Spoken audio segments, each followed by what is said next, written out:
One of the challenges that we often face is what happens when multiple IVF treatments fail.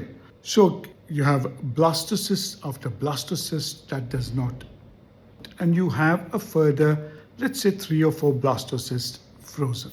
Often it's asked is what is the success rate of IVF? Very age dependent. At the best, it can be between 30 and 40%, while by the time you reach the 40s, it gets down to around 20%. Now, when you have embryos in storage, you often are asked, do you want to keep replacing the embryos? And then what is the biggest drawback? It's psychological. The trauma of a negative result is huge, and often that is not very well known to many of us.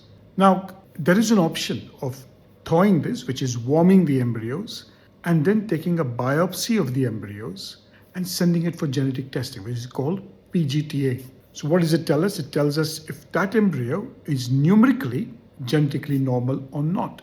A genetically normal embryo raises the chance of pregnancy because it allows you to discard embryos that are genetically abnormal and would certainly give you a negative result or a miscarriage. Now, if you thaw frozen embryos, you take a biopsy and then you refreeze it, you are refreezing something which generally not recommended. While studies have said that that may drop a chance of pregnancy, what evidence like this paper suggests is that in fact by doing that, they haven't seen a drop in pregnancy rate.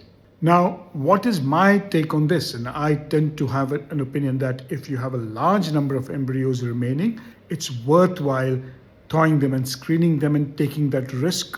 While if you have a smaller number of embryos, then it is far better to do another treatment of IVF and collect embryos and collectively screen them. That is one way where you can identify embryos that are genetically normal, give you the best chance of pregnancy. All that it does is it gives you a chance to avoid replacing embryos that are genetically abnormal, and thus by selecting embryos with the best potential of implantation. Thank you.